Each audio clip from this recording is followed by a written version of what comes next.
আসসালামু আলাইকুম প্রিয় দর্শক। অন্য মঞ্চের আমাদের আজকের আলোচনায় অতিথি হিসেবে আছেন সাজ্জাদ কাদিরের শুভেচ্ছা নিন।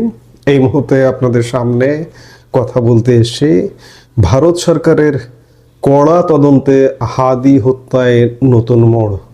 ফেঁসে যাচ্ছে কি জামাত দলগতভাবে? আপনারা ইতিমধ্যেই জানেন যে হাদি হত্যাকাণ্ডে অভিযুক্ত দুজন তিনজন ব্যক্তি, একাধিক ব্যক্তি ভারতে গ্রেপ্তার হয়ে আছেন এবং তাদেরকে আজকে আদালতে ওঠানো হয়েছিল।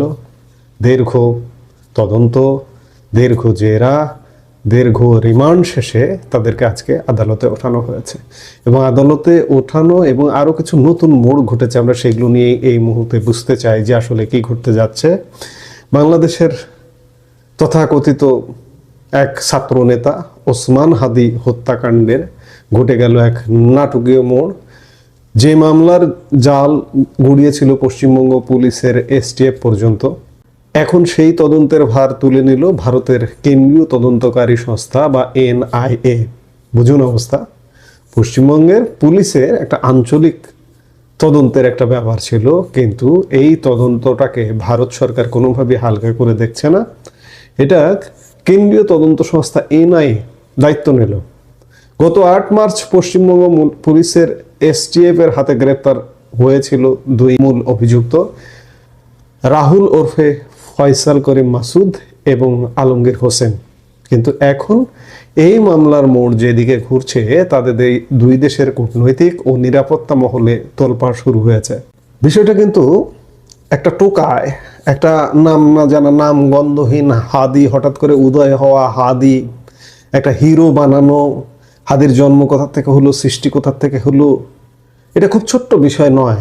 কারণ এই হাদিকে কেন্দ্র করে ভারত বাংলাদেশ সম্পর্কের অবনতি ঘটানোর চেষ্টা করা হয়েছিল।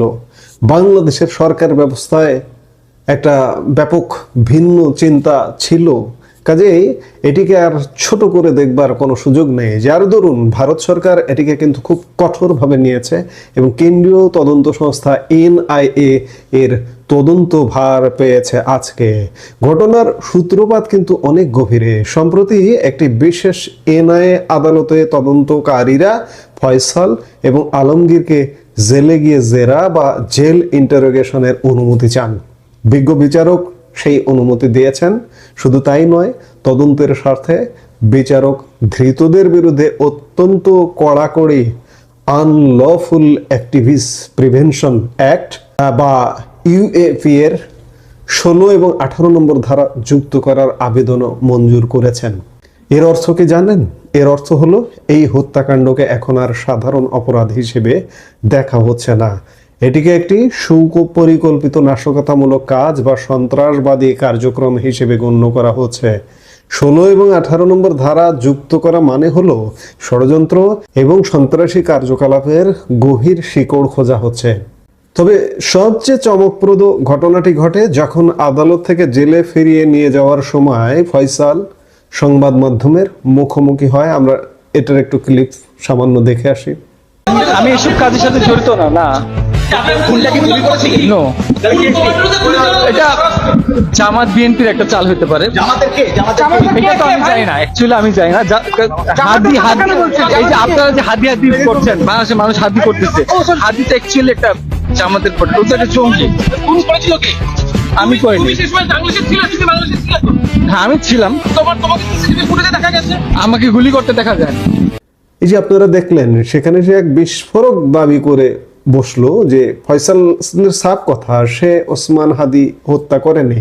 তার দাবি এটা জামাতের চাল হতে পারে। অর্থাৎ সে সরাসরি অভিযোগ তুলছে যে জামাত তাকে এই মামলায় ফাঁসিয়েছে। ফয়সালের কণ্ঠে ছিল চরম তাচ্ছিল্য।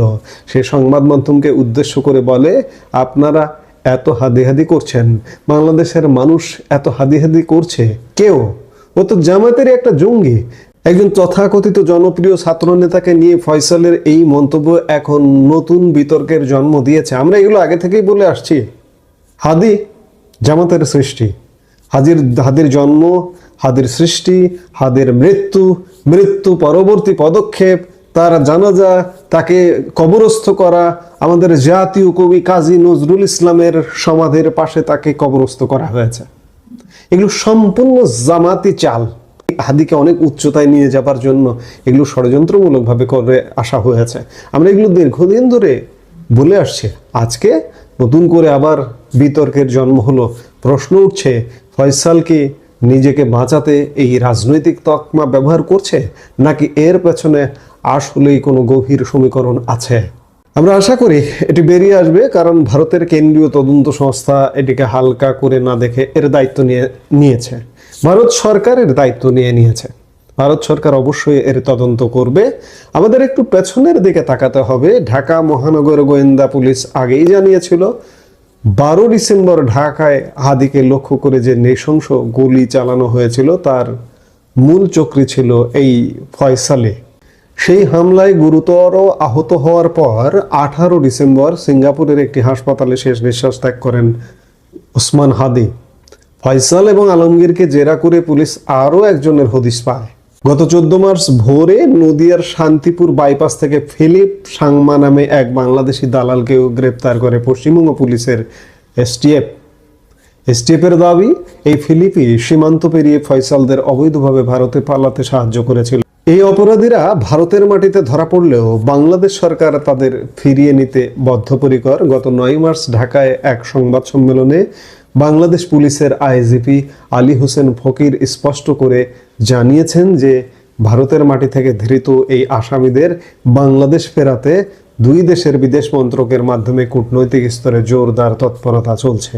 এটি এখন কেবল একটি অপরাধের তদন্ত নয়, বরং দুই দেশের নিরাপত্তা ও পারস্পরিক সহযোগিতার এক বড় পরীক্ষা। তবে আশা করা যাচ্ছে যে এই যে এদেরকে দেশে ফেরানোর আগেই ওপারেই ভারত সরকার অনেক কিছু বের করে নেবে। আমরা আশাবাদী এ কারণেই যে এনআইএ এটি তদন্ত করছে। এখন বড় প্রশ্ন হলো যে স্বাভাবিকভাবেই এনআইএ কেন এই মামলার দায়িত্ব নিল? সাধারণত যখন কোনো অপরাধের সঙ্গে আন্তদেশীয় সন্ত্রাসবাদ বা দেশের নিরাপত্তার প্রশ্ন জড়িয়ে থাকে তখনই এনআইএ হস্তক্ষেপ করে। ফয়সালের দাবি অনুযায়ী যদি এটি জামাতের চাল হয় তবে কেন দেশ ছেড়ে ভারতে পালিয়ে এলো, আর কেনই বা তার বিরুদ্ধে ইউএপি এর মতো কঠোর ধারা দেওয়া হলো? ওসমান হাদি কি সত্যিই কোনো রাজনীতির শিকার, নাকি এই হত্যাকাণ্ডের পেছনে লুকিয়ে আছে আরো বড় কোনো অশুভ শক্তি? তা হয়তো এনআইএর তদন্তেই বেরিয়ে আসবে। তদন্তের প্রতিটি মুহূর্ত এখন গুরুত্বপূর্ণ। ফয়সালের এই দাবি কি শুধুই নিজেকে বাঁচানোর চেষ্টা, নাকি এর পেছনে অন্য কোনো সত্য লুকিয়ে আছে?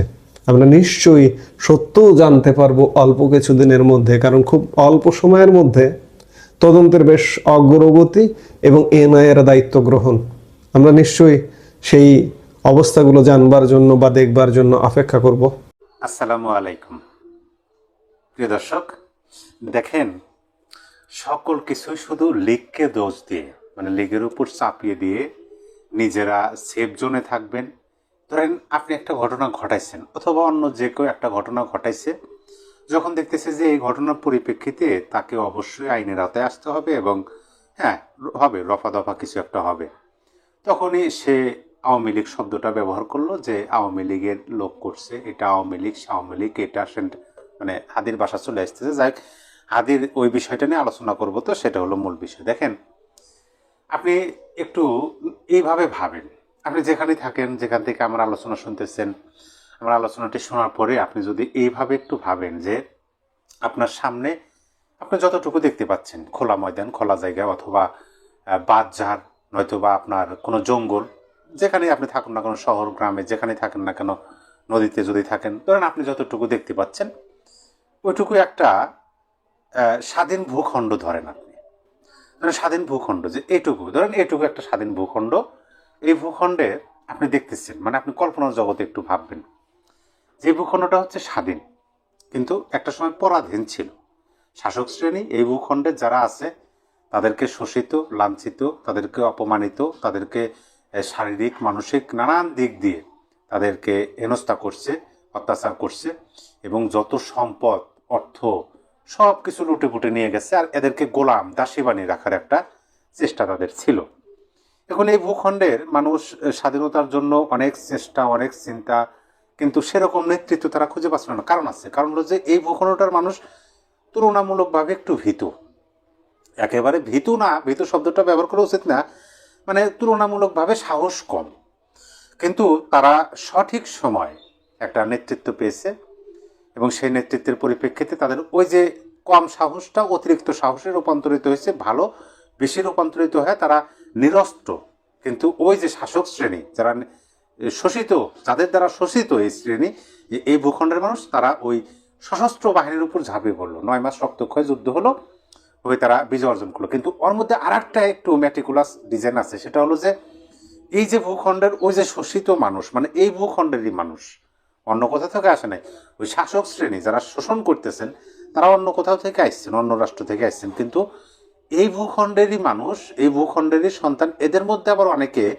ওই শাসক শ্রেণীর পক্ষে, মানে এই যে এই ভূখণ্ডের মানুষ যেন ইয়া করতে না পারে, ওই কি বলে যে স্বাধীনতার জন্য তারা জয়লাভ না পায়, তারা যেন পরাধীনই থাকে। এই জন্য নিজেদের মধ্যেই কিছু লোক এরকম বিশ্বাসঘাতক মীর জাফর, যারা আল বদর আল শামস, এরকম মানে হানাদার বাহিনীদের পক্ষে অবস্থান নিছে। এখন যেভাবেই হোক দীর্ঘ 9 মাস রক্তক্ষয় যুদ্ধ হয়েছে, হওয়ার পরে এই ভূখণ্ডটা স্বাধীন হয়েছে। কিন্তু স্বাধীন হওয়ার পরেও আমরা দেখতেছি যে ওই ভূখণ্ডে ওই যে স্বাধীন হওয়ার সময় যারা বিরোধিতা করছে, তারা বর্তমান সময় এখন আপনি দেখতেছেন, আপনি এই যে দেখলেন এটা কল্পনা তো অতীতে দেখলেন, এখন আপনি দেখতেছেন যে ওই যে স্বাধীনতা বিরোধী, মুক্তিযুদ্ধ বিরোধী যে আদর্শের একটা শক্তি ছিল, তারা এখনো ওই ভূখণ্ডে স্বাচ্ছন্দ্যের সাথে হাসতেছে, খেলতেছে, মন যা চায় সেটাই করতেছে। ফিতরার টাকা দেওয়ার কথা বলে ভোটারদেরকে টাকা দিয়ে ভোট কিনতেছে, জান্নাতের টিকিট বিক্রি করতেছে, সূর্য নাকি তাদের পক্ষে দাঁড়িয়ে যায়, যাকে তাকে শিশু, কিশোর, যুবক গালে, ঠোঁটে, ঘাড়ে যেখানে খুশি চুম্বন দিতে তার জিহ্বার সেই লালা ভরে দিচ্ছে। আবার বিদেশি কূটনীতিকদের পিছন থেকে জড়িয়ে ধরতেছে, অট্ট হাসি দিতেছে, এবং অবাক করা বিষয় যে এদের আবার অনেক সমর্থনের জন্ম হয়েছে। তাহলে আপনি ওই ভূখণ্ডটা আপনি এইভাবে তাকিয়ে থেকে দেখতেছেন, কেমন লাগবে? একেবারে কিন্তু গা জ্বালা ধরার মতো অবস্থা। কিন্তু বিষয়টা হলো যে আমি আপনাদেরকে বলি, ছোটবেলায় অনেক মহল থেকে, মানে 2-1 না, অনেক জায়গা থেকে এ ধরনের কথা শুনছি যে এত বেশি হাসো না, এ কথা বলতে। ধরেন অট্ট হাসি দিতেছি বা একটু একটা ঘটনার পরিপ্রেক্ষিতে হাসতে হাসতে গড়াগড়ি, ছোটবেলায় কিন্তু এই ধরনের ঘটনা ঘটে, গড়াগড়ি খেতেছি, ওই পাশ থেকে কেউ একজন বলবে এত হাসো না, এত বেশি হাসা ভালো না। কিন্তু কি কারণে বলতেছে সেটা বলতে পারে না। যদি জিজ্ঞাইতাম যে কেন, কি জন্য এত হাসি, হাসলে পরে কি সমস্যা, বল না হাসলে এত হাসা যাবে না, আসার পরে দুঃখ আসে, এইভাবে কথাটা বলতো। কিন্তু বাস্তবতার সাথে ওই কথাটা, ওই নিষেধ যে এত হাসি ভালো না, এর কিন্তু মিল আছে। মিল কিভাবে আছে সেটা আমি বাস্তব উদাহরণ দিয়ে আপনাদেরকে বোঝাই। যেমন ধরেন যে আপনি এই যে দেখতেছেন বর্তমান সময়ে যারা দেশ বিরোধী, স্বাধীনতা বিরোধী, তারা অট্ট হাসি দিতেছে, কাউকে পিছন থেকে পিঠের সাথে বুক বাজাইতেছে, কারো বুকের সাথে বুক, আবার জিহ্বার লালা ভরে দিতেছে চুম্বনের মাধ্যমে। এর পরিপ্রেক্ষিতে দেখেন ঘটনা কিন্তু ঘটতেছে। ওই যে অট্ট হাসি অতিরিক্ত উৎসাহিত, আনন্দিত হয়েছিল। কেন আনন্দিত হয়েছিল সেটা আপনাদেরকে বলি। আনন্দিত হয়েছিল এই কারণে যে এ পর্যন্ত তাদের জীবনে বা তাদের পূর্বপুরুষের বাপদাদার ইতিহাসে এখন পর্যন্ত এরকম রেকর্ড নাই সংসদে যায় বিরোধী দল হিসেবে। এমনকি তারাই এমন, তাদের চিন্তা ভাবনা এমন একটা স্তরে পৌঁছে গেছিল যে তারাই নাকি সরকার গঠন করবে। কিন্তু সেটা হয় নাই, বিরোধী দলে তারা গেছে, অনেকগুলো আসন তো পাইছে। এখন এইটা তাদের কাছে একেবারে কি বলে যে ছেঁড়া কাঁথায় শুয়ে একবারে চাঁদে যাওয়ার স্বপ্ন, না চাঁদে চলে যাওয়ার মতো এরকম একটা পরিস্থিতি হয়েছে না? ঠিক এরকম পরিস্থিতি হয়েছে, কারণ তাদের পক্ষে কোনোভাবে সম্ভব না যে সরকার গঠন তো দূরের কথা, বিরোধী দলে যাওয়া। কারণ তাদের হচ্ছে সোশ্যাল মিডিয়াতে তারা ভোট বাহিনী ব্যবহারের মাধ্যমে দেখায় যে আমাদের জনসমর্থন কত, হ্যান ত্যান। আর ওই যে সবচেয়ে বড় শক্তি অনুভূতিতে যেটা কাজ করে, ধর্মকে ব্যবহার করে, যার কারণে দেশের বিভিন্ন জায়গায় তাদের কিছু সমর্থন হয়েছে। কিন্তু আসন ভিত্তিক সেরকম সমর্থন তারা এখনো অর্জন করতে পারে নাই। এই যে হাসি তামাশা, এইটা সেইটা, কূটনীতিকদের পিছন থেকে জড়িয়ে ধরা, এখন দেখেন ওই যে অতিরিক্ত হাসি ভালো না, তার প্রমাণ এখন আপনাদেরকে দিই। সেটা হলো কংগ্রেসম্যান, তারা অলরেডি আওয়াজ তুলছে যে বাংলাদেশে 1971 সালে মুক্তিযুদ্ধ চলাকালীন এই যে যুদ্ধ, মানে স্বাধীনতার বিপক্ষে যারা ছিলেন, তারা যে হত্যাযজ্ঞ চালাইছে সেটা গণহত্যার কাতারে বা গণহত্যায় তারা লিপিবদ্ধ করার জন্য অলরেডি তারা আবেদন জানাইছে। মানে এইটা গণহত্যা হিসাবে স্বীকৃতি পাবে এবং সারা বিশ্বের আন্তর্জাতিকভাবে এইটার বিচার হবে, এটা আমার কাছে মনে হইতেছে। দেখেন খেলাটা দেখেন। এখন পাশাপাশি আর একটা বিষয় আপনাদেরকে বলি, যেমন ধরেন ভারতে যে এই যে ওসমান হাদি শাওয়া সিরাফেরা ওসমান হাদি তিনি যে মারা গেছেন, তার এই ওসমান হাদির এই ঘটনার সাথে যাকে অভিযোগ করা হইতেছে কথিত হত্যাকারী ফয়সাল এবং সাথে আর একজন, তিনি তো তারা দুজন তো ভারতে ধরা পড়ছে। এখন সেখানে তো সাংবাদিকরা প্রশ্ন করছে, তাকে 10 দিনের রিমান্ডে দেওয়া হয়েছে। সেখান থেকে যে তথ্যগুলো আসতেছে সেই তথ্যগুলোর পরিপ্রেক্ষিতে অনেকের তো গলা শুকে কাঠ হয়ে এখন হাত পাও কাঁপাকাঁপিও নাই, একেবারে পুরো শরীরটাই শক্ত হয়ে গেছে, তক্তার মতো হয়ে যাওয়ার অবস্থা।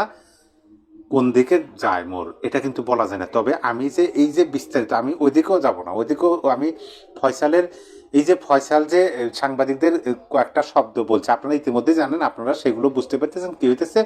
কিন্তু আমি শুধু এইটুকুই বলব যে এত হাসি ভালো না, অতিরিক্ত হাসি ভালো না, কারণ হাসির পরে দুঃখ, কান্না, বেদনা এগুলো চলে আসে। কারণ কি, ওই যে সমস্ত কাজের পরিপ্রেক্ষিতে এখন এই যে আরামদায়ক পরিস্থিতি, এটা তো থাকবে না। কারণ কি, মেটিকুলাস ডিজাইন, সূক্ষ্মভাবে পরিকল্পনা। কোনো বিষয়ে আপনি যখন সূক্ষ্মভাবে পরিকল্পনা করবেন, ওই পরিকল্পনা মাফিক ধরেন আপনি সফলতা পেলেন, কিন্তু সফলতাটা হবে ক্ষীণ, ওই সফলতা সূক্ষ্ম হবে। একটু এদিক থেকে সেদিক নড়াচড়া দিলেই ওই সফলতার জায়গা থেকে আপনি ছিটকে পড়ে যাবেন। কারণ কি, আপনি সফলতার জায়গায় এসে সূক্ষ্মভাবে পরিকল্পনা করে, সেটা তো হয় না। সূক্ষ্ম পরিকল্পনা, তাও আবার এটা যে অন্যভাবে সূক্ষ্ম পরিকল্পনা, সকল কিছুর পরিকল্পনার মাধ্যমে সফল, কিন্তু এটা যে এমন সূক্ষ্ম পরিকল্পনা, এমন ম্যাটিকুলাস ডিজাইন, সেটা প্রতারণা করা হয়েছে। সূক্ষ্মভাবে পরিকল্পনা করে যখন একটা রাষ্ট্রের জনগণের সাথে প্রতারণা করা হয়, প্রতারণা করে যখন আপনি সেই ভালো অবস্থানে যাবেন, তখন কিন্তু ওই অবস্থানে আপনি যত খিলখিলে আসেন বেশি দিন স্থায়ী হবে না। তাই আমি বলি, এই যে হাদি হত্যার ঘটনা, এই ঘটনার পরিপ্রেক্ষিতে ফয়সাল যে ভারতে ধরা পড়ছে এবং রিমান্ড শেষে আদালতে নেওয়ার সময় সাংবাদিকদের যে কয়েকটাই কথা বলছেন এবং এইটা নিয়ে যে পত্রিকা হয়েছে, এই বিষয়গুলো দেখে শুনে পড়ে আমার কাছে মনে হলো, তাহলে ওই যে আপনি দেখেন জুলাই আগস্ট আন্দোলনের সময়, যেমন ধরেন মাস্টারমাইন্ড মাহফুজ আলম, তিনি কিন্তু উপদেষ্টা থাকাকালীন বলছিলেন যে জুলাইয়ের 1 তারিখ থেকে না, জুনের 1 তারিখ থেকে জুলাইয়ের 18 তারিখ পর্যন্ত সকল কিছু ম্যাটিকুলাস ডিজাইন অনুযায়ী চলছে। যখন 18 তারিখের পরে জনগণ রাজপথে নামছে, তখন আর ম্যাটিকুলাস ডিজাইন অনুযায়ী চলে নাই। মানে জনগণকে প্রতারিত করে ধোকা দিয়ে রাস্তায় নামানোর জন্য 18 তারিখের মধ্যে যা কিছু হয়েছে সকল কিছু ম্যাটিকুলাস ডিজাইনের অনুযায়ী হয়েছে। তাহলে আবু সাইদ, স্নিগ্ধ, মুগ্ধ, মানে এই বিষয়গুলো সকল কিছু ম্যাটিকুলাস ডিজাইনের মাধ্যমে করা হয়েছে। কারণ জনগণকে ধোকা দিতে হবে যেন রাজপথে নামে। পাশাপাশি এখন আমার মনে হইতেছে এই ওসমান হাদির ঘটনাও ম্যাটিকুলাস ডিজাইনেরই একটা অংশ। আর ম্যাটিকুলাস ডিজাইনের অংশই যদি হয়ে থাকে, তাহলে কারা বা কে বা কাহারা ফেসে যেতে পারেন, সেটা কিন্তু আমাদের এখন ওপেন সিক্রেট হয়ে গেছে। আমরা এই বিষয়টা কিন্তু খুব ভালোভাবে বুঝতেছি। এখন অনেকেই একেবারে তক্তা হয়ে যাওয়ার মতো, একেবারে শক্ত, কাঁপাকাঁপিও নাই, হাসিও নাই, সকল কিছু বন্ধ হয়ে যাওয়ার মতো একটা অবস্থা বা পরিবেশ পরিস্থিতি তৈরি হতে পারে। কারণ এই যে একটা মানুষের জীবন নিয়ে রাজনীতি করা, রাজনৈতিক সুবিধা হাসিলের জন্য কাজ করা, সেইটা যখন প্রচার হবে, প্রকাশ হবে, বাস্তবটা সামনে চলে আসবে, মুখোশটা উন্মোচিত হবে, তখন কিন্তু তাসের ঘরের মতো অনেকেরই স্বপ্ন ভেঙে পড়বে এবং জাতি যে প্রতারিত হয়েছিল সেটা অনেকেই ইতিপূর্বে বুঝতে পেরেছেন, সামনে হয়তোবা সবাই বুঝতে পারবে। প্রিয় দর্শক, আপনি আপনার মতামত কমেন্ট বক্সে লিখে জানিয়ে দিতে পারেন। ওসমান হাদি তিনি বলছিলেন যে শাওয়া মাওসিরা ফেলাইব। এখন তিনি মারা যাওয়ার পরেও তার জীবন নিয়ে যারা ছিনিমিনি রাজনীতি করছে, তাদেরও কিন্তু মারা যাওয়ার পরেও শাওয়া মাওসিরা যাওয়ার অনেক সম্ভাবনা আছে। সবাই ভালো থাকবেন, আল্লাহ হাফেজ।